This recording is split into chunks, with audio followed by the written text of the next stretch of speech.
The birth of the tank began in the early 1900s during the First World War. These slow, massive coffins of steel were primarily used to break through deadlocks in trench warfare. They were prone to breakdowns, were considered very difficult to maneuver, and were substantially slow at the time. Though we should understand that during this phase of tank warfare, it was still very new to it. Fast forward the progression by 20 odd years, and things started to look very different. Tanks were seen as an essential piece in military inventories, and the development of the tank was already taking shape. One of the most iconic tanks of all time, the Tiger I, is a tank I've been waiting patiently to talk about. Since a huge amount of players actively play this tank in War Thunder, let's dive into its deep, complex history and see what makes it so special. The history of the Tiger I is very all over the place, as it went through many changes and had a series of prototype tank features before its final form. So let's start at the beginning, dating back in October 1935. The first mention of a 30-ton Panzer can be found in a note written by General Lisa, head of the Heereswaffenamt. This was the result of the weight estimation for a tank equipped with a high-velocity 75mm gun, powerful enough to destroy the Char 2C and B1 French tanks. Now, this being only the start of the development which would eventually lead us to the iconic Tiger tank. Germany needed heavy breakthrough tanks capable of defeating French tanks. This resulted in the development of the DW1 and DW2 test vehicles. The VK3001H was a further development that was visually quite similar to the DWs, except it had a single part hull and completely redesigned new automotive components. 3 VK3001H prototype hulls were built with an additional 8 pre-production vehicles fitted with turrets. Originally designed for the DWs and armed with the short 75cm KWK L24 gun, with 50mm of armor almost all around on both the hull and turret.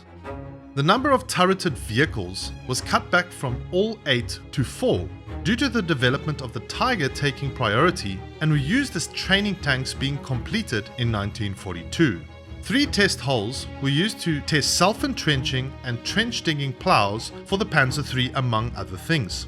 By May 1944, 6 of the prototype turrets were sent to become emplacements on the West and Atlantic walls, one even being photographed in Normandy.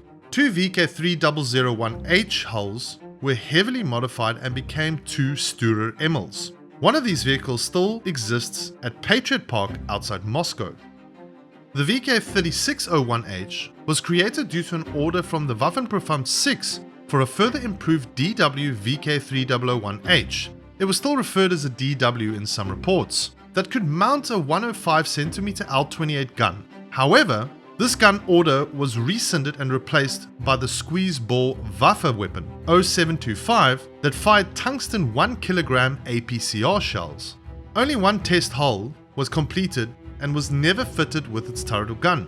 The turret was photographed at the Krupp Steelworks in Essen next to an incomplete mouse hull and turret, among other things. The single completed test hull had similar armor to that of the Tiger's 100mm of front and 60mm of side armor.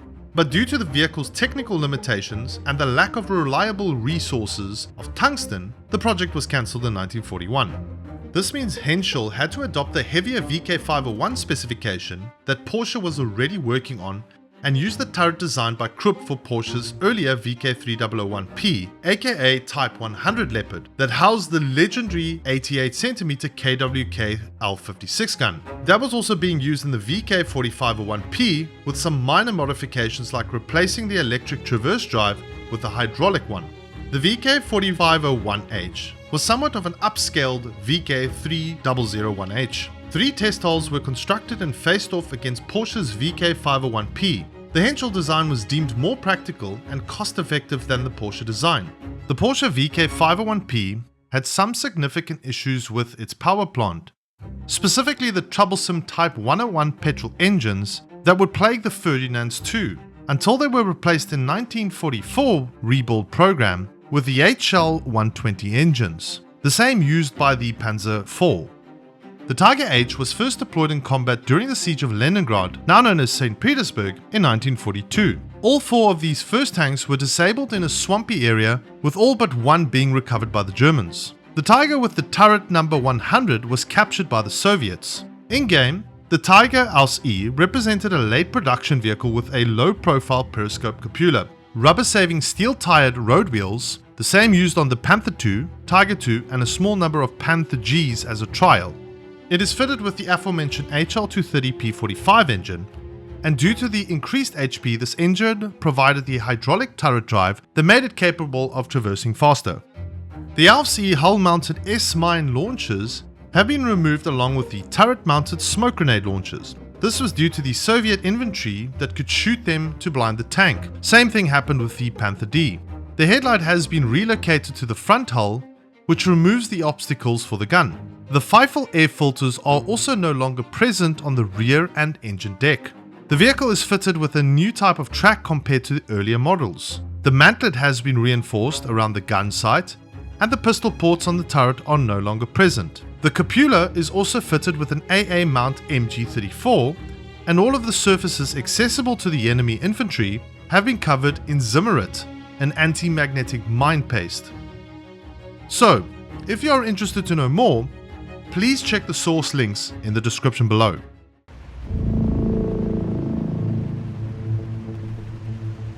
In its introduction, as mentioned, Hitler ordered the new Tiger tanks to be used in the Leningrad siege in September 1942.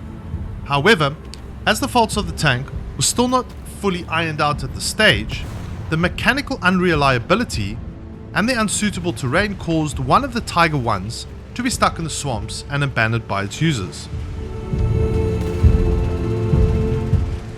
The Tiger E, though, is the late production model of the Tiger I range, featuring steel road wheels and Zimmerit paste on the armor. The Tiger E also introduces the more powerful APCR ammunition for the 88mm KWK-36 gun, a shorter Commander cupola, and the pintle-mounted machine gun. So, let's jump into this beast of a tank and continue this conversation further. So the first thing that I noticed when jumping into a Tiger is its really box-type shape. I mean, there's very little sloped armor on this vehicle, which makes it surprisingly easy to penetrate. However, that being said, in War Thunder, there is a way to increase your survivability, and that is to angle the tank. The trick really is to approach your opponent in what some would call a diamond formation. Straight on simply won't work, because you don't have any angled armor. So by angling your armor, you are basically increasing the chance of a shell to ricochet. Most experienced German players would know how to perform this, and the Tiger I is synonymous for armor angling. If you look up the document named Tiger Feeble, apparently there was a training, or at least theoretical training, for tank crews on how to angle armor back in the day. There was no confirmation if it was actually used in battle, and if anyone knows, please drop a comment below. Now that we have unpacked its history a little more, exposing some of its flaws, such as the lack of angled armor, the tank sits at a good battle rating of 5.7. Let's compare its gun and other features in the game and see how accurately it's being represented.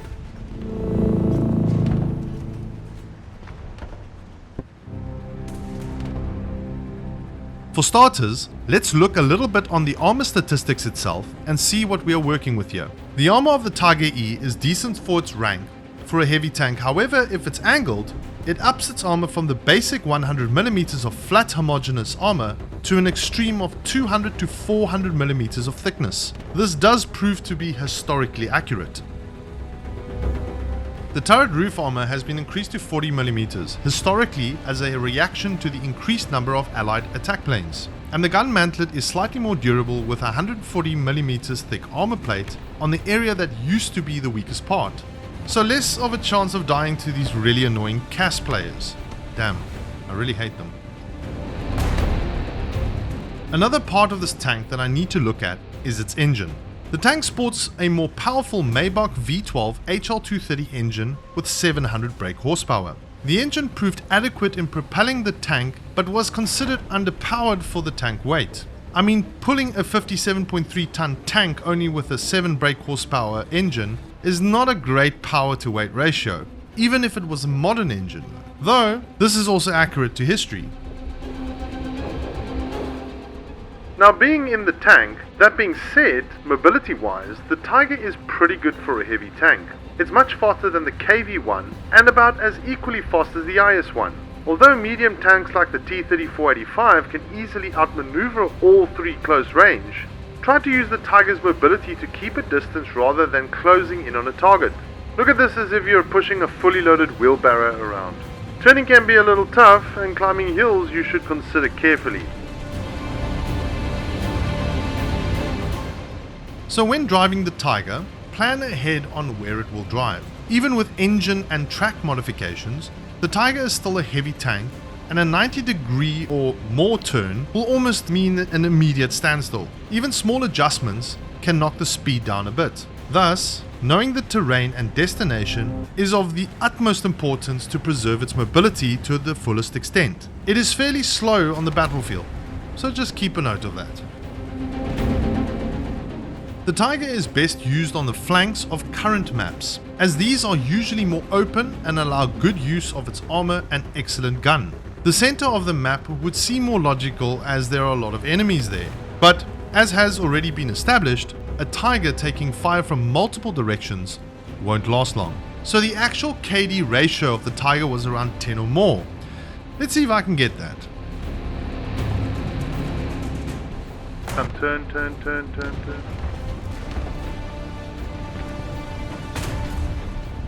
Got one. See, this is the nice thing about this 88mm. It's really strong. There we go. Okay, suffered a little bit of a drawback here, but this is the one thing about the Tiger E. It's a heavy tank. As mentioned there. Shame the poor little BT5 didn't stand a chance. Need to angle myself. Got him. Got him!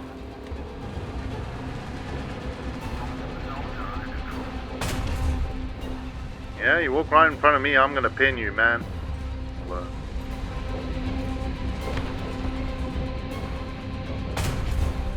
Got him. Much better shot.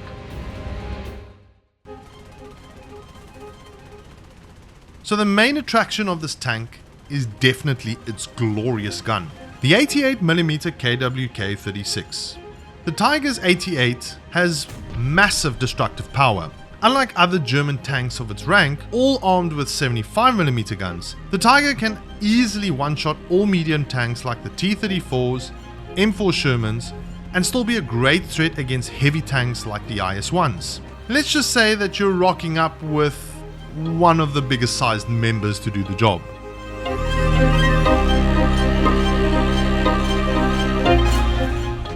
Got one. What's that? What's that? Got him.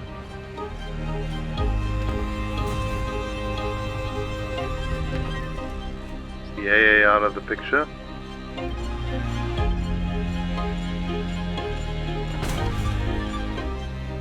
Sorry, mate. That's a Challenger that's pretty much non-existent. But they do this to me all the time, so I'm gonna have a little bit of fun here. Oh, there we go. Goodbye. You're out of the picture.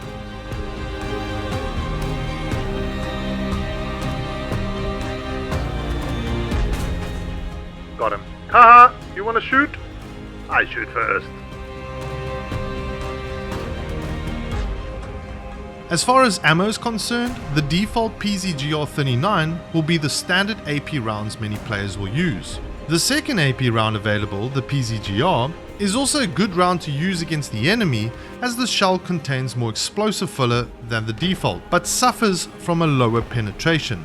The best upgrade for the Tiger 1E would be the PZGR-40 APCR ammunition, which is the necessary ammunition to fight the heavier vehicles in the rank 4 area.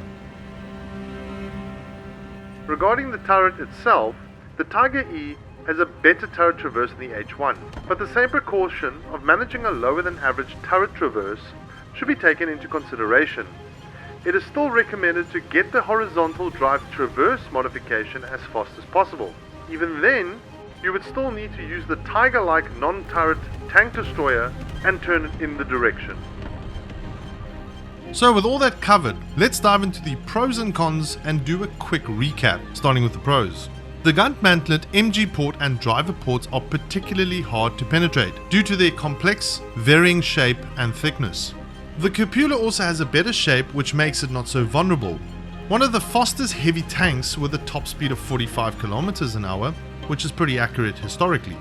Good reverse speed and hull traverse allows it to quickly angle for deflecting shells.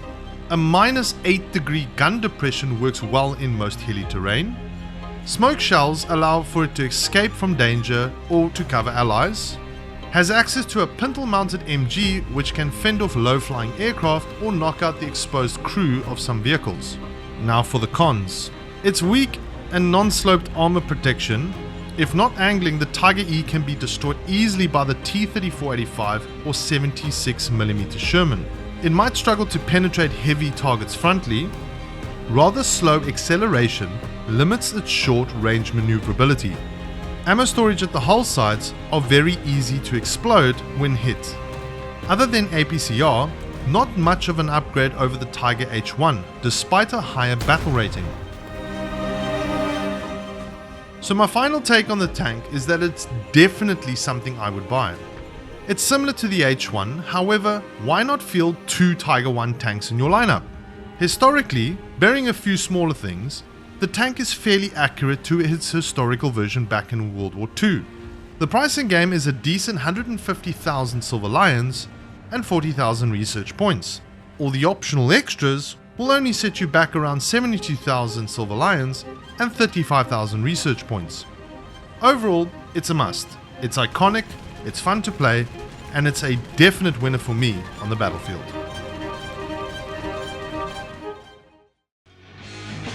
Catch us in the next episode where I drive another iconic tank that revolutionized tank warfare in the Cold War.